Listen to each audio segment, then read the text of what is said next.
Hi, I'm Megaran. You may know me from such albums as The Call and Forever Famicom. Right now, you're checking out The Word is Bond. DN3, chilling with the Word is Bond crew. Chilling here in London, Jolly old UK. Alright, what's good? Word is Bond. It's Lost Perception. Shout out Phoenix, Arizona. What up, y'all? This is K-Murdock, and you're watching Top of the Pops. No, I'm just playing. This is this is thewordisbond.com. Damn. Yeah. Please just move it along, man.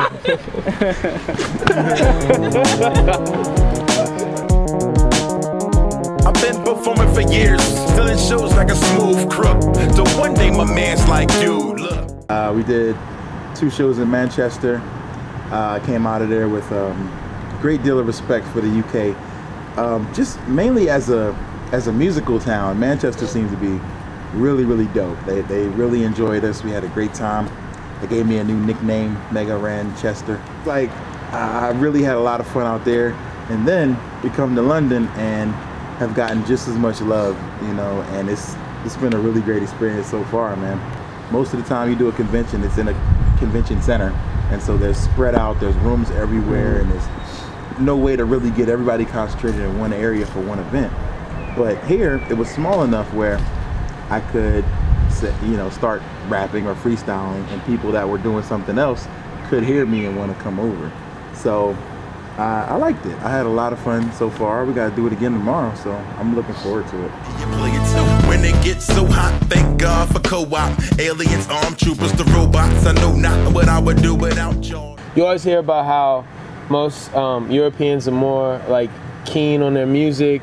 They're nice. I can honestly say that's true. Like, you guys definitely know your music.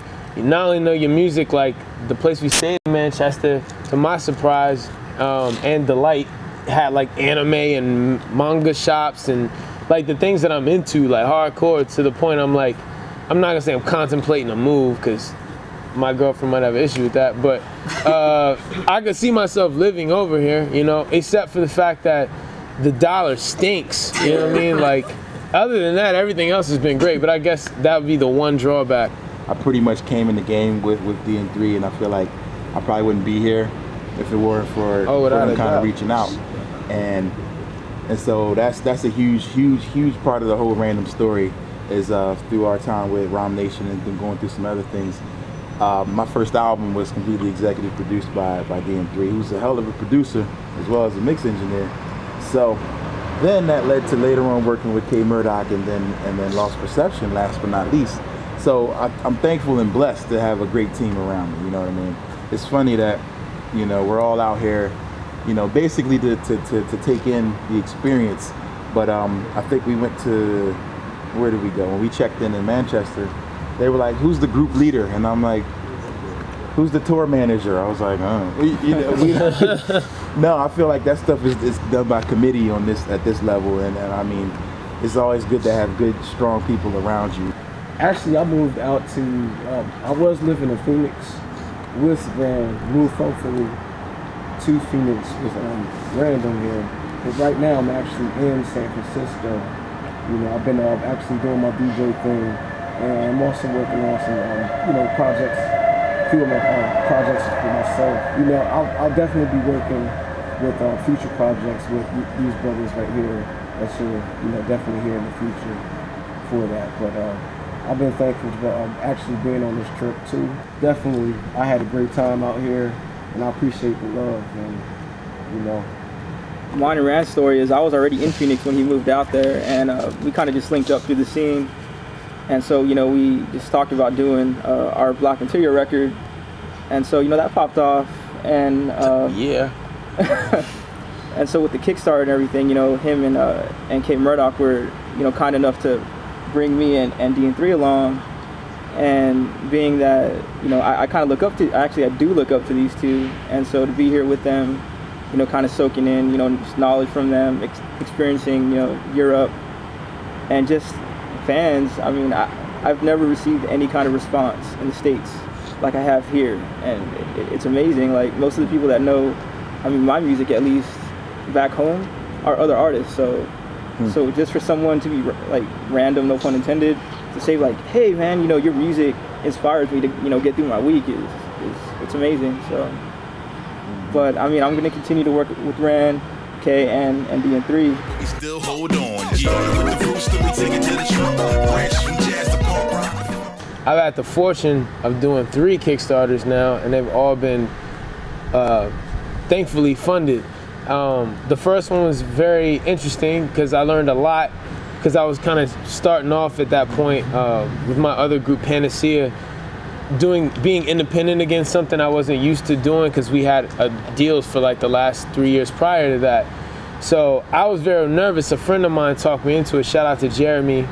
I was nervous. I was like, it's embarrassing if you don't get funded. To me, it's just like, damn, like these dudes went from being on like a pretty known label to not even being able to conjure enough fans. But thanks to people like, you know, the blogs, like, you know, not to shameless, but I respect to those who show love back, like Word is Bond, the homie Bob, who really retweeted us, helped spread the word. I was able to kind of find out and gauge just how many fans we had, you know what I mean? And it felt really good, like more than, of course, getting the money to make the album we did, 12-Step Program, like knowing that without a label, fans still were like checking for us, was like, it was great, man. Like, you know, and hence why I pretty much tell everyone to do it. Unfortunately, like anything now, Kickstarter's starting to become like more of a trend. And I'm just like, people need to keep doing it, but come up with real cool ways of like using Kickstarter, because doing it to just raise money for a CD anymore is like kind of not new, you know what I mean? So be creative. I had I think it's spectacular, but just to piggyback, I had a friend tell me that the one drawback of Kickstarter is that fans aren't surprised anymore. Right. Fans are totally in the know and they're in the creative process. And, you know, and that could be a bad thing, it could be a good thing, but for the most part, I liked being surprised when, you know, Ice Cube or LL Cool J was dropping a new album. Not that I helped to put it together, you know, like, so knowing what they're doing before it comes out. It takes a bit of the surprise out of it. You know, everybody knows when your project's coming, everybody knows what you're doing and when you're doing it. But it's the new wave, man, it's the new era, and I like it because it's taking things like record labels and making them less and less relevant. Yo, let's treat the last celebration like the last supper. I never would have dreamed I'd be able 3 years ago when I was sitting working a radio job, which is great. I left a really good job. Unlike a lot of people, like I went to school for what I wound up working in, which is radio, audio engineering. I had a really kick-ass job. Like when I told people I was leaving my job, a lot of my friends were like, why? Like, you know, you still do music. But I was like, yeah, but I'm not able to really reach for it the way I want to. And I had a situation come up where I was able to leave. And honestly, my mom was my biggest, she was like, yo, I'm with it. And I'm like, wow, really? Like, you do realize, like, I'm gonna be extra broke. Like, I might not be able to get them gifts at Christmas and birthdays and stuff. And she was like, look, like, you know, if you're doing what you want to do, all I want as a mother, as a parent, I just want to see you happy. That makes me happy. And like, that meant a lot to me. So I was like, I didn't care what people said, you know, and I've had other family members, even my girlfriend, kind of like, what's your plan B? And I'm like, yo, there isn't one. This is it. It's all or nothing. The chips is in. When you're doing something that, not necessarily that is good, but something that you feel is right, I feel like, you know, not to get too spiritual, but I feel like God's going to make a way. You know, I feel like when you're doing his work or you're doing something that's very positive. Oh, we had a church God! Well, make a way. Nah, but seriously, it's one of them things where I feel like every day that I get discouraged about it, man, I check my email and maybe there's an email from somebody who says, dude, I didn't like hip hop at all until I heard your stuff. Wow. Or, you know, just things like that, man. When I heard Dream Master, I cried. Or when when I heard this song, it picked me up. You know what I mean? Like when I hear those and I read those, I have a file in my email which says fan mail, and whenever I get too discouraged, I just go read that. And cool. And it's got, you know, and it's some really touching stories. I mean, people tell me, you know, they've been through deaths in the family and things, and been able to play my song to get through it. And to me, that tells me that I have a higher calling, man. You know, and I feel like the classroom is a great, probably the most rewarding profession there is, teaching. But I feel like I might have a higher calling, so I kind of want to just see what'll happen. You know, that's what keeps me going. The fans. The last battle, your final fantasy. Come on, my time is now, my moment is here. I don't know any fears, better open your ears. From the clubs to the cons, my buzz is the bomb. Even thugs on the grind, showing love to the rhyme. for some people, in order to digest you, they may need to make me be K-Murdock from Panacea. But I just don't want to be limited. Like me, I've never wanted to be, I've seen so many artists get stuck that way. Like I think it would be much harder, even though now, like for instance, Nas, like he did that album with Damian Marley.